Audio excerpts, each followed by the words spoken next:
your turn to... Oh, is it for me? Consider yourself fired. Why are you winking at me? Consider yourself fired.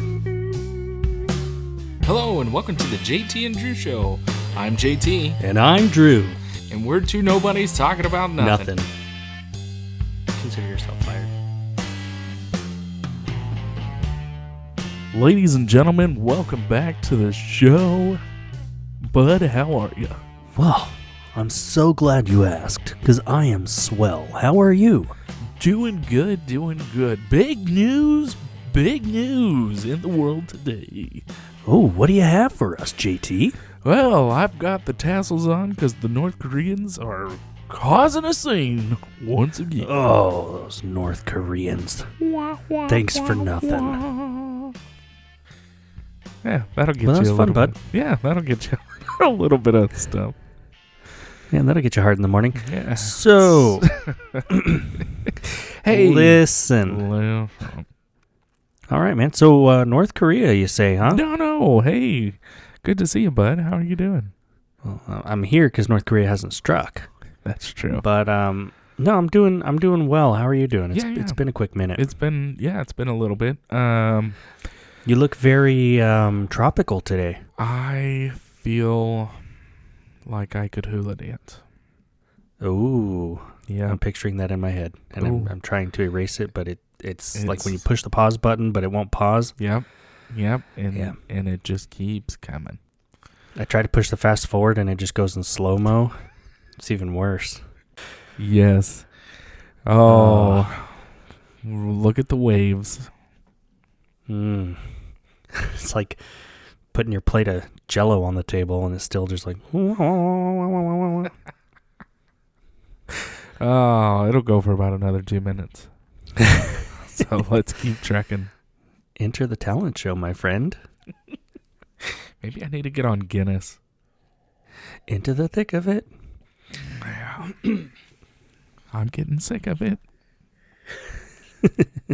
Yes. So, jam-packed show. I figured we could talk about just one. Sure. Little country out there. Ran by a really big man. A little country, you say? Sure. Ran by a big man. Okay, I'm listening. Yeah. So North Korea, is it Kim Jong-un? Kim Jong-il? No, Il was his father. Kim Jong-un. And I'm probably butchering his name. Right. All right. So, they are, obviously, we have seen this in the news. If you have not been living under a rock, they have been shooting off more rockets into the Sea of Japan, more and more, with their ICBMs. How they're getting the money to do that is still beyond me. Yeah, who's funding it or yeah. Yeah. Well, we know who's funding it, but it's not out. So, but if you say it, you're a conspiracy theorist. Yeah, let me go get my tinfoil hat real quick. Yeah. I try this has been... Oh, go ahead. No, I try to make my tinfoil hat look like a Smurf's. So, I usually go for like the pirate hat, where it's like sideways. Like pirate captain or something. Yeah, our mateys. Doesn't turn into that, but that's what I go for. Yeah, there you go. Gotta have goals. Yeah. But yeah, so correct me if I'm wrong, but I mean these shenanigans with North Korea, I mean it's been going on for decades. Yes, yeah, you are correct. Yeah. Since, I guess, recorded since 85? 89? 1985. Okay. 1985. Yes. Yep. Do you have the statistics in front of you? I sure do. Well, bring them out, bud. All right. So, 1985, North Korea endorses the Nuclear Non-Proliferation Treaty. In a nutshell, they commit to stopping the spread of their nuclear weapons technology and promoting a peaceful cooperation on nuclear energy. All right. 1991. In response to that, 1991, the U.S. removes their nukes from South Korea as part of a strategic arms reduction treaty. So it's kind of, hey, you guys have been playing nice. We're going to scratch your back a little bit. Oh, is that the right move, though? I mean, Well, it's that's the what they 90s. Yeah, it's the 90s. So 1992, Korea agrees to denuclearize the peninsula. So both North and South Korea agree to not test, manufacture, produce, receive, possess, store, yada, deploy, yada, yada. or use nuclear weapons. And again, they agree on peaceful nuclear energy purposes. In 99, North Korea imposes missile moratoriums. They agree to suspend their testing of long-range missiles in exchange for letting up on economic sanctions. So we start to see this pattern of give and take. Hey, we'll play nice. Hey, we're not going to play nice anymore unless you give us something. Right. Which, if you give them an inch, they'll take a mile. Sure. And that seems to be happening, well, in history, right? Like, if you look at history, that seems to happen to the little guys and the superpowers. The little guys, hey, we won't attack you, or we won't attack this country if you give us X, Y, Z. And so the big country gives a little country X, Y, Z, and then they don't attack, and they're like, yeah, okay, we're just kidding. We're going to attack them anyways. It's kind of like that, minus the actual invasion of another. Well, it's kind of like little kids, right? Hey, I'll clean my room if you give me An allowance, or I'll clean my room if you let me play the video game, or if I can have this snack. Okay, and you give them the snack or the video game or the allowance, and then, well, I thought you said you were going to clean your room.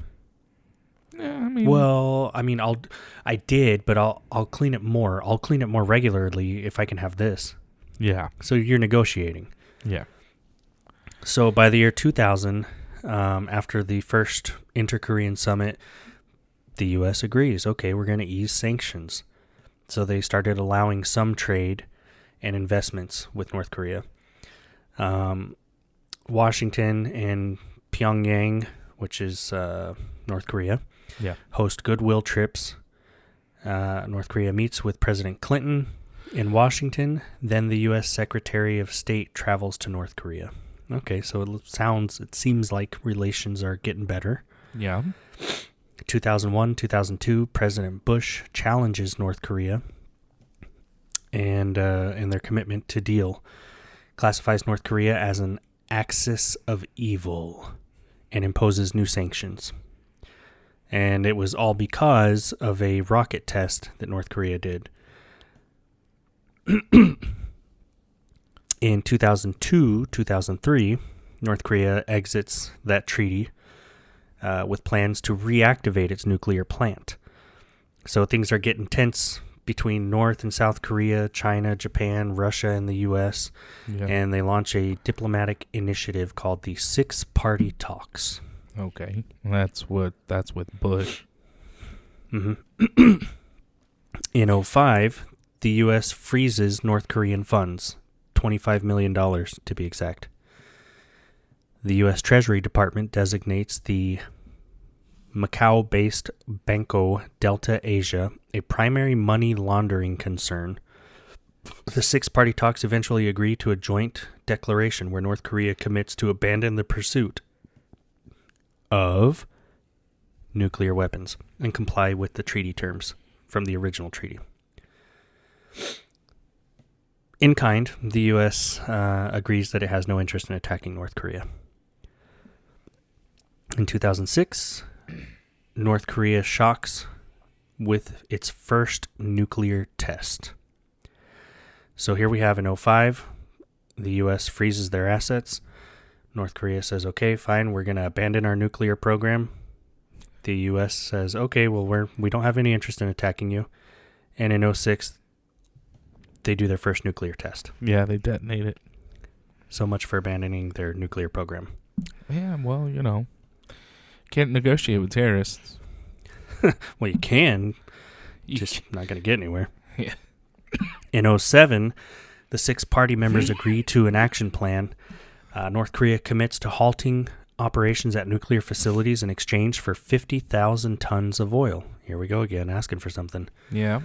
After the U.S. releases 25 million of their frozen money, the 6 party talks resume.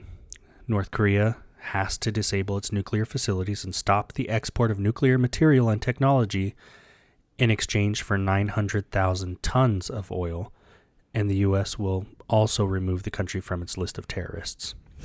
So you see how they started with 50 tons. The U.S. instead released their frozen money, gave them 900,000 tons, way more than what they asked for. Yeah. And removed them from their lists of terrorists. In 2008, South Korea's new leader takes a harder line of denuclearization of North Korea, and North Korea declares 15 nuclear sites to China. So they're spilling the beans. Okay, hey, look, we have these 15 sites. Hey, cut it real quick. Are we reading every single one of these? I'm just going year by year, but I'm not reading all of it. Why? To show the timeline. That's a lot. Okay, well, I'll start skipping some. Yeah, skip some. Come on. Okay.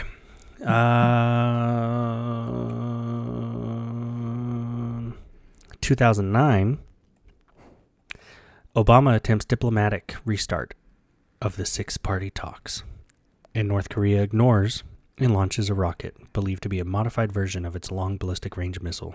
Here we go. Let's see, 2017, new president for the United States. President Trump ratchets up rhetoric, and North Korea conducts its 6th nuclear test with claims of a hydrogen bomb. Trump redesignates. Wow, that's North a new Korea word for you. I like tonals. Trump redesignates North Korea a state sponsor of terrorism, and the U.S. threatens to strike if North Korea continues. Okay, so we're starting to play a little bit more hardball. Fast forward to 2020, North Korea announces it's shutting down all contact with South Korea after some South Korean activists sent anti-North Korea leaflets across the border. And most recently, 2023, Washington says that any use of nuclear weapons by North Korea will be the end of the reclusive regime. Now, let's kind of highlight that 2023 one. Let's unpack it. Yeah, so that with the current state, the current administration saying any use of nuclear weapons by North Korea will end the regime, right? How big of a threat is that?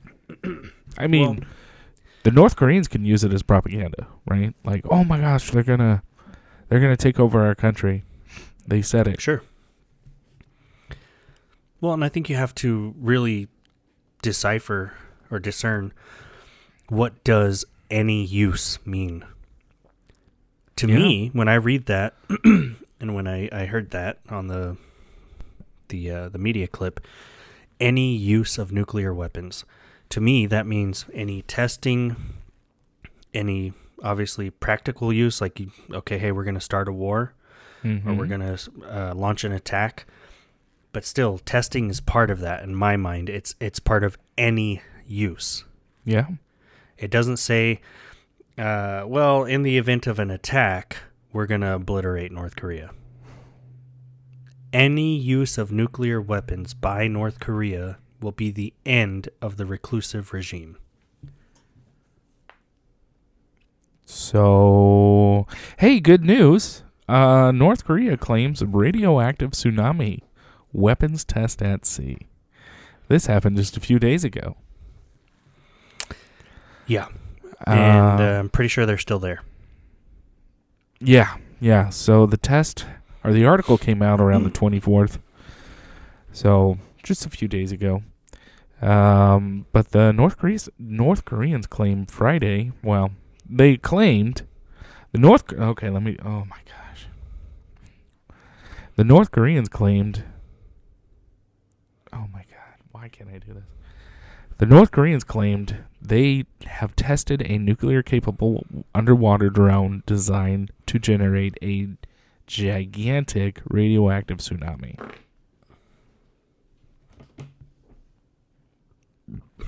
That sounds like a use of a nuclear weapon. It sounds like it. Or at Maybe least a nuclear-capable weapon. Yeah, so it sounds like they've tested the drone that could potentially carry a nuclear device. And their ultimate goal for this is to knock out ports and trade goods that are, well, ports on the west coast of America. So here we go, gloom and doom. Gloom and doom. Why? Well, I know why, as we talked about this off air, but everything in the world is heating up, and I think at this point, if you fart wrong, something's going to happen. No, I totally agree.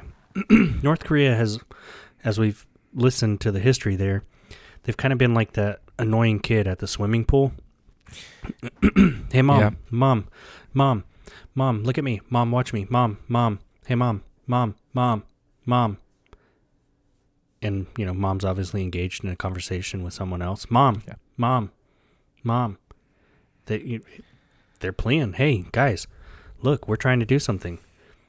And then we glance at them every now and then, give them that attention that they want, and they cool off for a second, and then 5 minutes later, there they are again. Oh my gosh, you're on my nerves.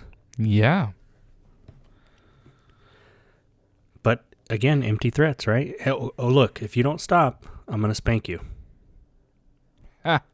And then you don't spank them. So what do they learn? Well, you didn't spank me last time when I didn't stop. So what's going to stop me from not stopping next time? Exactly. Yeah, tensions. People were worried about President Trump, World War III, and this is the end. I don't think tensions have ever been as high as they are right now. Right. But if you ask the current administration, it was because of the last administration. So they're trying to cool everything down right now. Everything's because of the last administration. Everything. Gas prices today, last administration. Yep. The price of eggs today, last administration. It rains tomorrow, last administration. Yeah. It rains radioactive water. That was the last administration. Price of gas goes down, this administration. Oh.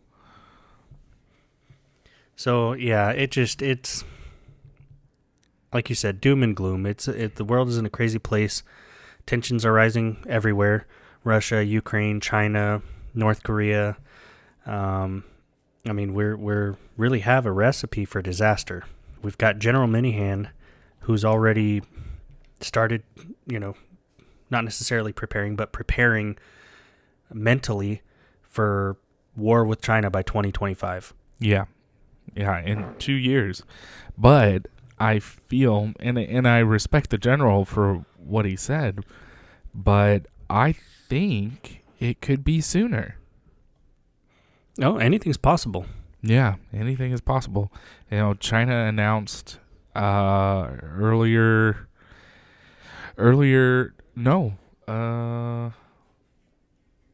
last month that their citizens should start getting prepared for long-term war. Xi Jinping came out and said that the citizens of China should prepare for a long war, and that a nuclear fallout is highly anticipated. So I don't know if they know something that maybe us and Europe is planning, or if they're just, hey, citizens, keep this in the back of your mind. Sure. Or if they've got something up their sleeve that they are planning and we're over here going, do. Well, and if you've been paying attention to the southern United States border, Texas, Mexico, Arizona, all that area, Which I know you have. thank you. We're not just getting South American immigrants. No. And I'm not saying that that's all that's ever crossed the border with South American immigrants, but we're getting migrants from China. We're getting migrants from Russia. We're getting some of these key players that kind of, at least in my mind, red flags go off like, oh, hold on a second. That sounds different. Yeah. And most of them, if not all of them, and I can't verify that, but most of them, according to articles, are males. And they're of age where they would be prime for fighting in a war. They're not just old, elderly, decrepit, hey, I'm coming here because my life is almost over and I'm trying to, live it up in New York City and enjoy my last years. I want to be free for the last time. New York City. Yeah. Yeah, no, they are young adults. They're not middle-aged, and they're going to get over the border any way they can. Yeah, absolutely. I mean, we've talked about this all the time. Growing up in the military, and you have what is that? Like your operational awareness training and insider threat training and all these things. And I mean, the for me, again, just my opinion, but the painting on the wall, the writing on the wall couldn't be any clearer. I'm not saying that everybody crossing the border is a terrorist. No. I'm just connecting some dots, putting some puzzle pieces together. Hey, we have these people that we are claiming are common enemies, and their citizens are crossing illegally or trying to cross illegally into our country. You're a conspiracy theorist. Well, I already got my full hat on. Yeah, that's right, brother. Hell yeah, brother. And I'm sure, there's some great people that are fleeing persecution, that are fleeing terrorism, that are looking for a better way. I'm not saying that there's not good people, and maybe some of them are. They're escaping their war-torn countries or their